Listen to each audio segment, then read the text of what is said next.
आज की वीडियो में हम बात करने वाले हैं कि अगर आप 10th क्लास से जाते हैं 11th में या फिर आप 12th क्रॉस करके जाते हैं कॉलेज में, तो कौन सी ऐसी कंडीशंस होंगी जब आपका एडमिशन के ऊपर रोक लग सकती है, जब आपका एडमिशन नहीं हो सकता। और मेन चीज कि अगर एडमिशन नहीं हुआ तो उस सर्कमस्टांसेस में आपको क्या करना है, नेक्स्ट प्लान क्या होना चाहिए। क्योंकि हर एक चीज जब हम करते हैं तो उसके दो रिजल्ट निकले हैं, या तो positive either negative. So positive निकल जाता है that is good, but what if it is negative. So अगर नेगेटिव है तो हमें नेक्स्ट प्लान बी भी रेडी करके रखना होता है, राइट। तो वो चीजें मैं आपको बताऊंगी और ऐसी ही छोटी छोटी चीजें जो है मैं आप लोगों के साथ शेयर करती रहती हूँ, तो सो दैट आप लोग आगे वाली सिचुएशन जो है उनके लिए आप रेडी रहें। क्योंकि उस टाइम पर हमारा दिमाग जो है उतना लेवल में वर्क नहीं कर पाता, जो जो बोल देता है हम वो सुन लेते हैं और करना स्टार्ट कर देते हैं। तो मेरी कोशिश रहती है कि आप लोगों को जेन्युइनली गाइड कर पाऊं, जो चीजें आपको आगे जाके परेशान कर सकती हैं। Okay, first of all I will talk about 10th class students. So ध्यान से सुनना, 10th क्लास में अगर आप लोग हैं और आप लोगों ने रिजल्ट आप लोगों का आ गया, मान लो अभी 25th में अभी आप लोगों का रिजल्ट जो है वो आ जाएगा मई जून के अंदर। तो उस कंडीशन में क्या होगा कि आप अनफॉर्चुनेटली अब जो पास हो जाते हैं उनको तो कोई प्रॉब्लम नहीं है, बट आई एम विद जो कंपार्टमेंट रहते हैं, जो फेलिंग वाले क्राइटेरिया में आ जाते हैं या जो सेटिस्फाइड नहीं होते मार्क्स से, तो उस सिचुएशन में या फिर वो ओपन से होते हैं या फिर वो प्राइवेट से होते हैं, तो उस कंडीशन में आप लोगों को क्या चीज का ध्यान रखना है। सबसे मेन ऑफ चीज, आपका रिजल्ट आ जाता है, आपको कब एडमिशन नहीं मिलेगा। 11th क्लास में तो सब जाना चाहते हैं, बट 11th क्लास में आपको स्ट्रीम लेनी है, आर्ट्स है, कॉमर्स है, पीसीएम में पीसीबी है, ठीक है, मेडिकल नॉन मेडिकल जिसको बोलते हैं। तो उस कंडीशन में अगर आप लोगों को एडमिशन लेना है तो कौन सी चीजों का ध्यान रखना है। सबसे पहले आप ओवरऑल पास होने चाहिए। ओके, पास होना जो है it's not a big deal, but still there are so many students who score less marks, so they can not take admission in upcoming class. But वहां पर प्रॉब्लम क्या आती है, अगर आपको आपकी स्ट्रीम में जाना है, जैसे आप जो स्ट्रीम लेना चाहते हैं उसके अकॉर्डिंग आपकी परसेंटेज होनी चाहिए, ठीक है। Simply you can use your phone and use Google, तो वहां पर आपको पता लग जाएगा कि कितने कौन सी स्ट्रीम के लिए कितनी परसेंटेज जरूरी है। Like if I talk about commerce, तो 75% अबव अगर आपके आए हैं तो ही आप कॉमर्स ले सकते हैं। बट यहाँ पर मेन बात ये रहती है, it also depend on school curriculum, it also depend on school staff and their rules की वो कितने परसेंटेज में। 70% पे भी कॉमर्स मिल जाती है, लेकिन स्कूल स्ट्रक्चर पर, स्कूल के ऊपर डिपेंड करता है वो आपको देते हैं या नहीं, क्योंकि सीट्स जो है वो ज्यादा वालों के लिए भर जाती है। ओके, तो कम वालों को मौका नहीं दिया जाता। ऐसे अगर पीसीबी या पीसीएम लेनी तो 85%, 90% प्लस ऐसे मार्क्स लिए जाते हैं। तो सबसे पहले तो आपको ये देखना है कि have you got equal percentage regarding to your stream if you want to go in PCM, PCB और कॉमर्स और आर्ट्स जो भी, ठीक है।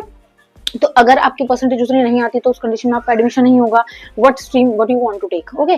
फिर उसके बाद में सेकंड चीज ये आती है, जब आपकी कंपार्टमेंट आ जाती है, एक सब्जेक्ट तक में कंपार्टमेंट आती है तो स्कूल एडमिशन फिर भी दे देते हैं। बट अगर 2 सब्जेक्ट में कंपार्टमेंट आ जाती है, हालांकि आप फेल नहीं है, you have chance to give exam again, but still so many schools will not take admission and आप लोग जो हैं you can not take admission in your school अगर आप चाहते हैं तो, क्योंकि कंपार्टमेंट स्टूडेंट्स होल्डर्स को एडमिशन नहीं दिया जाता, ठीक है।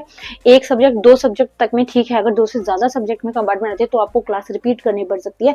उस कंडीशन में आपको दोबारा पेपर देने पड़ सकते हैं और उस टाइम पर आपका साल वेस्ट हो सकता है, ठीक है। 12th क्लास वालों की मैं बात करूं तो उनके साथ ज्यादा स्ट्रिक्ट है। कुछ स्कूल्स, जहां 10th क्लास की अगर बात करूं, कुछ स्कूल्स जो है वो एडमिशन दे भी देते हैं, बट कुछ स्कूल्स नहीं देते। तो एक सब्जेक्ट या 2 सब्जेक्ट कंपार्टमेंट तक में 10th वालों को मौका मिलता है, तो 11th में आपका एडमिशन हो जाता है। So don't worry about that. But if you talk about 12th class, so what about it. 12th class में अगर आप हैं, so mostly there are rare colleges who will give you admission in college field, ठीक है। if you have compartment in any of subject, if any of subject you have compartment, so you have no chance to take admission in any college, क्योंकि colleges जो है वो admission नहीं लेते, because you know there is so much competition among you all।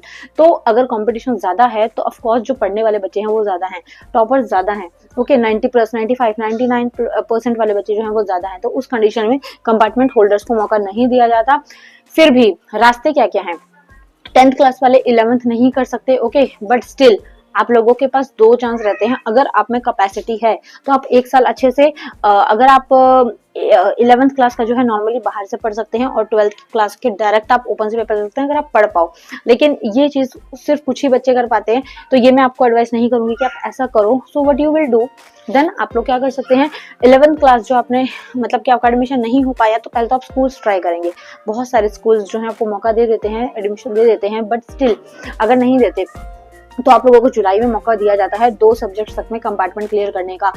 तो भी अगर आपने जुलाई के अंदर पेपर देके 15 दिन में हार्डली रिजल्ट आ जाता है, तो भी आप एडमिशन ले सकते हैं उन पेपर को क्लियर करके। ओके, तो आप उस कंडीशन में पास हो जाओगे और एडमिशन मिल जाएगा, क्योंकि 11th में एडमिशन आसानी से मिल जाता है। फिर उसके बाद में बात करते हैं 12th क्लास वालों की। तो 12th में अगर आपको आपने फेस करा, रीअपियर आ गई आपकी, ओके, और आपको एडमिशन लेना है कॉलेज में, तो कॉलेज में भी एडमिशन जो है वो जुलाई अगस्त तक चलते रहते हैं।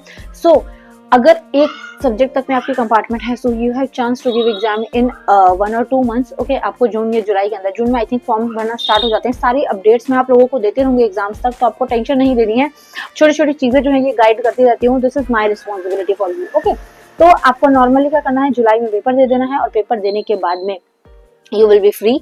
एंड अगर आपको लगता है कि मुझे इस सब्जेक्ट में कंपार्टमेंट आ सकती है, देन आप लोगों को उस सब्जेक्ट की अच्छे से प्रिपरेशन कर लेनी है। जुलाई में पेपर हो जाएगा, पेपर देने के बाद आप पास हो जाते हैं और आपका अगस्त सितंबर के अंदर एडमिशन हो जाता है। कॉलेजेस में एडमिशन लेट होते हैं, सो डोंट वरी, बट वही है कि कुछ कॉलेजेस, कुछ स्कूल का अलग सिस्टम है, कुछ स्कूल और कुछ कॉलेजेस का अलग सिस्टम है।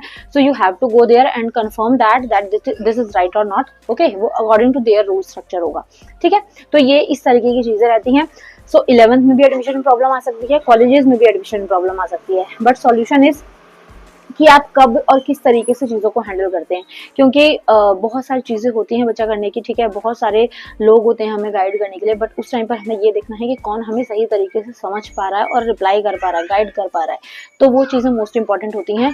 बाकी आप लोगों की जो जिस एज क्राइटेरिया में भी आप हैं, मैं वहाँ से निकल चुकी हूँ, so I know what are your problems, so that's I am here to solve all the problems related to exams, related to upcoming doubts. तो मुझे पता है आगे आने वाले टाइम में आपको क्या क्या डाउट हो सकते हैं, so I am making video on all that topics, so don't worry about that। and if you are coming first time on my channel, तो आपको मैं बता दूं, YouTube पर आपको हार्डली ऐसे चैनल्स मिलेंगे जो आपको नॉर्मली जेन्युइनली गाइड करेंगे। अदरवाइज सबके सब मतलब मैक्सिमम लोग जो है वो फेंकते ही बहुत ज्यादा हैं। टीचर्स जो है उनका काम यही है आधे से ज्यादा का डराने का काम है, डिप्रेसिव फीलिंग देने का काम है, ठीक है, टेंशन देने का काम है। ये लगवाते हैं बच्चे को सुन के खाना ना खाए, रात को भूखे रह जाएंगे, खाना नहीं खाएंगे, टेंशन में बैठे रहेंगे, नींद नहीं आएंगे उनको डिप्रेशन की वजह से, बट वो स्टिल ये सारी चीजें करते हैं। तो अगर आप लोग पॉजिटिव फीलिंग नहीं दे सकते, किसी को पॉजिटिव माइंडसेट नहीं दे सकते, सो यू डोंट हैव कि आप लोगों को वो चीज वो नेगेटिव में पेश करें। ठीक है, उनको कोई उससे नहीं होता और उनको कोई फर्क भी नहीं पड़ता, आप किसी तरह तरीके से रहो। तो आप लोगों को मैं हर वीडियो में बोलती हूँ कि आप लोगों को इस तरीके से चीजों को हैंडल करना है। You have to know who is right और wrong. Okay, you have to know who is speaking truth और नॉट। तो वो चीजें आपको पता होना चाहिए इस टाइम पर आप लोग जो है वो उस एज क्राइटेरिया को कवर कर चुके हैं जिसमें आपको सही गलत पता हो। ठीक है, you are advance generation, right. तो इस चीज का थोड़ा सा ध्यान रखना है। एंड कमेंट में जो जो चीजें आप पूछते रहते हो मैं जनरली रिप्लाई करती रहती हूँ। कुछ एक को नेगेटिव रिप्लाई भी गए होंगे मेरी वजह से, और जो जहाँ मुझे लगता है कि हाँ यहाँ पर कोई चांस ही नहीं है कि बच्चा पास हो सकता है, तो उस कंडीशन में उसको एडवाइस करती हूँ। बट कहीं पर अगर कोई बच्चा कुछ पूछ रहा है और वो हार्डली हमें अगर ये बोलते हैं साफ से कि तुम पास नहीं हो सकते, तुम फेल हो, तो यू कांट इमेजिन, मतलब मैं उन टीचर्स को बोलूंगी, यू कांट इमेजिन कि वो बच्चा जब तक रिजल्ट नहीं आता तब तक वो सूख के पतला हो चुका होगा टेंशन ले लेके, और क्या पता वो उस टाइम पर पास हो जाए। सो पॉजिटिविटी जो है वो बहुत इंपॉर्टेंट है लाइफ में, this is most important thing. अगर आप अपने माइंड को जैसा रखेंगे वैसी ही चीजें आपके सामने पेश होंगी, क्योंकि लक का कुछ नहीं पता, 1-2 नंबर से कहाँ पास हो जाओ, 6-7 नंबर कहाँ आपको मिल जाए, ग्रेसिंग में आपको मार्क्स मिल के पास हो जाए, कुछ नहीं पता। So please be positive always. Okay, see you next video. Thank you so much for watching. अगर इन्फॉर्मेशन हेल्पफुल लगी हो, वीडियो हेल्पफुल लगी होगी हो, तो वीडियो को लाइक कर देना। चैनल पर फर्स्ट टाइम आ रहे हो तो make sure to subscribe the channel, press the bell icon, and see you next video with next topic. Thank you so much for watching. Bye bye.